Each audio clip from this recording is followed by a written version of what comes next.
그리스도는 우리의 평화이십니다. 그리스도께서는 유대 사람과 이방 사람이 양쪽으로 갈라져 있는 것을 하나로 만드신 분이십니다. 그분은 유대 사람과 이방 사람 사이를 가르는 담을 자기 몸으로 허무셔서 원수된 것을 없애시고 여러 가지 조문으로 된 계명의 율법을 폐하셨습니다. 그분은 이 둘을 자기 안에서 하나의 새 사람으로 만들어서 평화를 이루시고 원수된 것을 십자가로 소멸하시고 이 둘을 한 몸으로 만드셔서 하나님과 화해시키셨습니다. 에베소서 2장 14에서 16절 말씀. 사람이 처음 가진 마음을 오랫동안 지속시키기가 어렵습니다. 누구나 그러합니다. 사람의 마음이라는 것은 쉽게 변할 수밖에 없습니다. 그래서 종잡기 참 어려운 게 사람의 마음이기도 합니다. 누구나 처음 먹었던 생각과 마음을 끝까지 가져가기 쉽지 않습니다. 그래서 어떻게 본다면 사람은 주어진 일을 잘 지속하기 위해서는 중간중간 새로운 동기나 노력 혹은 외부의 영향이 필요한 것인지도 모르겠습니다. 오늘 우리가 함께 살펴볼 에베소서 2장의 말씀도 이와 비슷한 맥락에서 이야기될 수 있습니다. 바울 사도는 에베소 교회를 향해 자기 메시지를 전달합니다. 물론 이 에베소서는 학자들 사이에서 이 서신이 바울이 쓴 서신이 아니라는 데 의견이 모아지기도 합니다.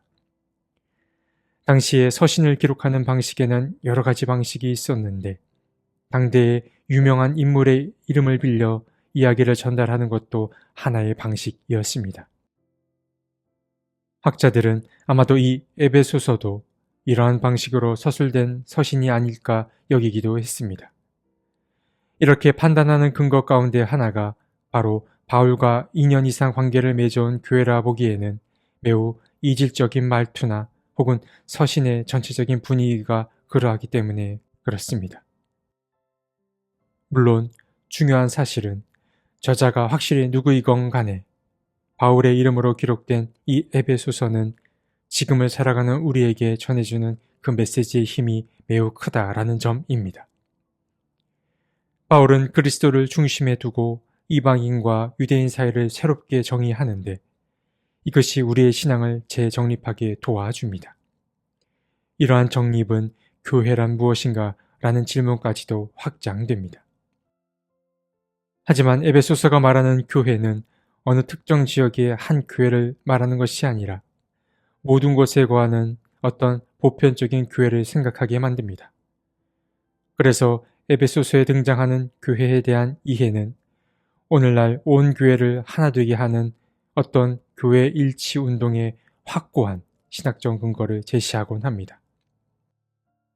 함께 본문을 살펴보겠습니다. 에베소 교회에는 커다란 문제가 있었던 것으로 예상되는데 아마도 교회 내에 이방인과 유대인 사이의 격차가 점점 벌어졌던 것으로 여겨집니다. 유대인을 대하는 방식과 이방인을 대하는 방식에 차이가 생겼던 것 같습니다. 이 사실을 알게 된 바울은 지금 믿음 있다고 여기는 자들도 분명 처음 믿었을 때가 있었음을 상기시켜 줍니다. 그들도 과거 할례를 받지 않았던 시절의 삶이 있었음을 상기시켜 주었습니다. 처음부터 좋은 평가를 받기란 쉽지 않습니다. 지금 믿음 있는 자들도 마찬가지였습니다. 그래서 바울은 유대인들을 향해 처음 자신들이 어떠한 대접과 평가를 받았었는지를 기억하게 했습니다. 11절에서 바울은 말합니다. 여러분, 우리는 날 때부터 할례 받은 사람이었습니까? 라는 이 질문은 우리의 신앙이 모태 신앙인지 아닌지를 묻는 게 아닙니다. 우리는 생김새가 다양하듯이 우리가 믿음을 갖게 된 계기와 그 시기도 다를 수밖에 없습니다. 그리고 무엇보다 우리는 누구나 지난날에 육신으로는 이방 사람이었다는 사실을 명심해야만 합니다. 일찍부터 교회를 다닌 그리스도인들도 제대로 된 믿음을 갖게 된 건 훨씬 이후일 것입니다. 그때가 언제가 될는지는 정확히 알 수 없습니다. 때는 그분만이 아십니다. 그런데 어느샌가 우리 스스로 교회의 중심에 앉아서 믿음이 약한 자들을 평가하기 시작합니다. 우리는 갈라져 있는 것을 하나로 연결하신 그리스도를 믿지만 그 믿음이 무색하게 사람과 사람을 가르기에 앞장서고 있습니다. 우리는 사람과 사람 사이에 세워진 담을 허물어 원수가 된 것을 없앤 주님을 믿지만 그 믿음이 무색하게 사람 사이에 담을 쌓고 있습니다. 14절에서 말합니다. 그리스도는 우리의 평화이십니다. 그리스도께서는 유대 사람과 이방 사람이 양쪽으로 갈라져 있는 것을 하나로 만드신 분이십니다. 그리스도는 우리의 평화입니다. 살면서 우리는 얼마나 평화의 주님을 닮아가려고 애쓰고 살아가는지요. 그분의 평화가 우리의 삶에 얼마나 깊숙이 깃들어 있는지요. 원래 이방인은 하나님의 택함을 받지 못한 백성이었습니다. 하나님의 구원 사역은 유대인들을 중심으로 이루어졌습니다. 하지만 예수께서 십자가에 달리심으로 거룩한 것과 섞된 것의 구분을 없애시고 선택받은 이와 선택받지 못한 이의 구분을 없애시고 유대인과 이방인 사이의 구분을 없애셨습니다. 이 단순한 진리를 잘 기억해야만 합니다. 그럼 다시 묻습니다. 지금 이 시대의 이방인은 누구를 말하는 것일까요? 교회의 문턱을 넘지 않은 잠재적 그리스도인들을 가리킬 수도 있고 교회가 싫어 교회를 나간 이들을 말할 수도 있습니다. 주님께서도 속되다고 하지 않는 이들을 우리가 손가락질할 자격은 없습니다.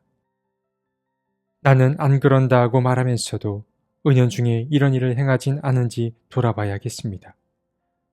그래서 우리는 우리의 모습을 늘 말씀 앞에 비춰볼 줄 알아야 합니다. 오늘 본문에서 바울이 말하는 예수는 화해, 평화, 가족, 모퉁이돌로 상징됩니다. 예수는 교회 안에서 어떤 것도 가르거나 나누려 하지 않았습니다. 그뿐만 아니라 예수는 교회 안과 밖을 또한 나누지도 않았습니다. 예수에게 모든 사람은 하나님 안에서 화해를 이루어야 할 대상이었지만 그렇다고 교리와 신앙만으로 화해하려고 하진 않았습니다. 예수는 자기 존재로 이 모든 일을 이루어 가려고 하셨습니다. 마치 모퉁이돌처럼 건물의 한 면과 다른 면을 이으려고 부단히 애쓰셨습니다. 우리가 믿는 주님은 바로 그런 분이십니다. 평화입니다. 예수는 평화를 상징합니다. 이전의 삶을 기억하기란 쉽지 않습니다. 자신의 옛 모습을 간직하기란 여간 어려운 일이 아닙니다. 자리가 바뀌면 그 시절을 떠올리기 쉽지 않습니다. 그렇지만 우리는 기도하는 마음으로 다시 생각해 봐야 합니다. 처음 교회 안에서 우리는 어떤 낯섦과 불편을 느꼈었는지, 혹은 믿기 전에 우리의 마음은 어떠했는지를 생각해 보아야 할 것입니다. 우리가 직접 경험한 바를 용기 있게 대면해야 우리는 그 경험을 바탕으로 누군가를 더 잘 이해할 수 있게 될 것입니다. 여러분, 주님께서 하나로 만든 것을 다시 둘로 나누지 마십시오.